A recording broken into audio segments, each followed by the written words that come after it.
Muito bem, nesse último bloco do programa desta semana, Vilmar Govinatski, essa semana foi de muita movimentação, a reforma da Previdência avançou muito e tal, mas também a questão da medida provisória da liberdade econômica. O que significa isso? O governo está tentando destravar muitas coisas, né, Vilmar, que emperram, que impedem, desestimulam o empreendedor pequeno, o médio, microempreendedor. Isso faz bem para a economia. Agora, o que chama muita atenção é que nesse processo todo, a esquerda, liderada pelo PT, PSOL e esses seus puxadinhos, todos eles foram contra. Aí eu fico pensando o seguinte, poxa vida, um projeto que todo mundo sabe que faz bem ao Brasil, vai fazer bem às pessoas, aos trabalhadores, aqueles trabalhadores que não são grandes empresários ainda e querem ser, mas que querem começar o seu empreendimento, o seu negócio. Quer dizer, como é que se entende, como é que se explica, né, esta oposição pela oposição? Quer dizer, os caras não querem saber do bem do Brasil, mas querem simplesmente se opor porque não são eles que estão fazendo isso. Aliás, eles jamais fariam uma coisa dessa porque isso faz bem ao Brasil. E aí, Govinatski? É o discurso de uma palavra só, né? O não. É o discurso de uma palavra só. Aliás, essa palavra vem ainda antes, lá no tempo do pleito eleitoral, né? Que eles diziam ele não. Quer dizer, a esquerda só sabe dizer não. Qualquer coisa que alguém disser para trazer progresso, para trazer construir construção, é não. É não. Porque a esquerda é estatizante e só ela sabe tudo, só ela que sabe fazer. O que é provado, mais do que provado no mundo todo, que é justamente o contrário. Ela não sabe fazer e onde ela se estabeleceu, a economia foi pro lixo mesmo. Agora, eu queria dizer assim, realmente o Congresso, Silvio, está tendo bastante trabalho. É a questão da Previdência, é a questão do abuso de autoridade que foi votada ontem e essa medida provisória que tem urgência agora para ser convertida em lei, que é a liberdade econômica, para não entrar em caducidade.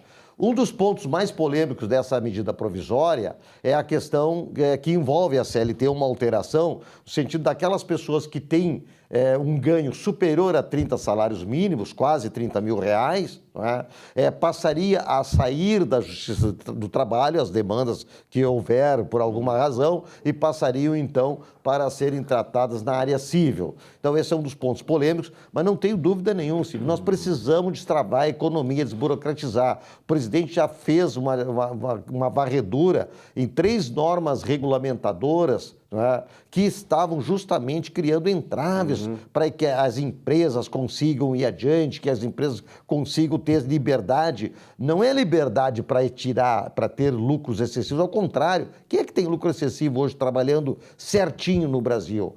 É muito difícil, que precisa desemperrar burocraticamente. Essa medida provisória haverá, se Deus quiser, de ser convertida em lei e nós temos que botar a nossa carroça nos trilhos, não tem dúvida. E depois nós vivemos, né, Vilmar, um processo assim, o trabalho, na verdade, a natureza do trabalho veio mudando à medida, desde lá da Revolução Industrial, no século XVIII, né, mudou muito, as relações trabalhistas mudaram. O trabalhador hoje, ele tem a possibilidade de ele também ser empreendedor, ser empresário, né, e ter essa possibilidade que é o sonho do trabalhador.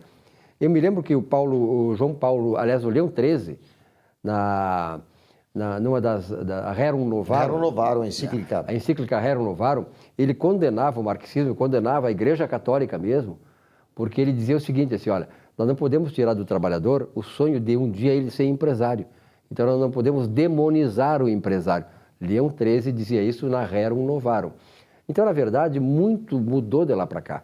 Hoje o trabalhador não é escravizado, tem algumas coisas que acontecem, mas a legislação hoje protege o trabalhador. A legislação hoje é super, digamos assim, é uma segurança a mais que o trabalhador tem de fazer com que o trabalho dele possa beneficiar ele, para ele que tenha prosperidade e manter a sua família, mas, sobretudo, também de sonhar ser empresário. E esta lei, essa medida provisória do governo, ela vai facilitar as coisas também desse ponto de vista, né? O trabalhador virar empresário. Tem dúvida.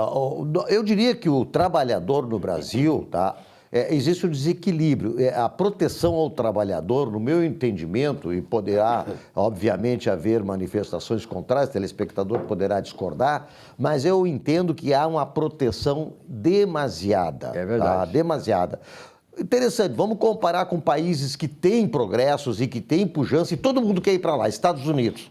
Estados Unidos, o trabalhador nos Estados Unidos não tem todos esses direitos, não tem todas essas situações de proteção como tem no Brasil. Mas todo mundo quer ir para lá para trabalhar. E lá o trabalhador trabalha, ganha dinheiro e tem uma situação de vida muito melhor do que a nossa, com todas as proteções. O que acontece em relação a isso? O nosso empresário aqui, né, com toda a carga tributária, com toda a carga previdenciária e todos os encargos trabalhistas, tá, ele não consegue se mexer para lugar nenhum.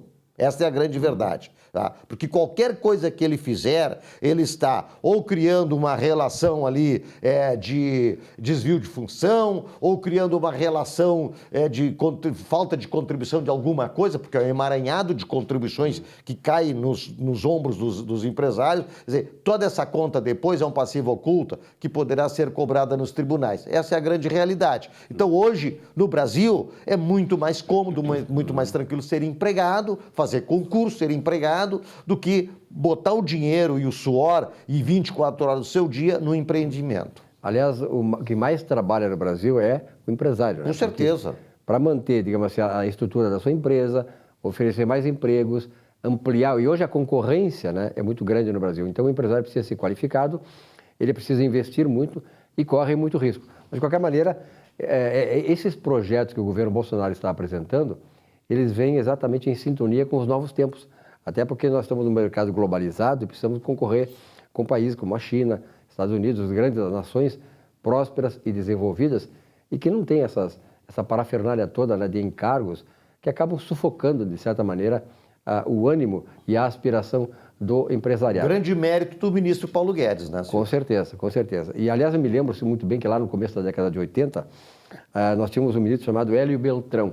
E ele lá naquele tempo já alertava sobre isso, tanto é verdade com relação à burocracia. Ele foi o ministro da desburocratização. E ele criou um ministério, o Ministério da Desburocratização. Mas as coisas não funcionam no Brasil da mesma maneira que nós sonhamos. E deu no que deu. Hoje nós somos mais emaranhados do que naquela época, no começo da década de 80. Vilmar, obrigado pela tua presença aqui, né? Obrigado, sempre, nosso parceiro. E acho importante a gente discutir essas questões e que essas questões evoluam, porque será sempre para o bem do Brasil. Nossa Economia e Desenvolvimento fica por aqui nesta semana. Uma bela semana de trabalho para todos vocês. Até a semana que vem.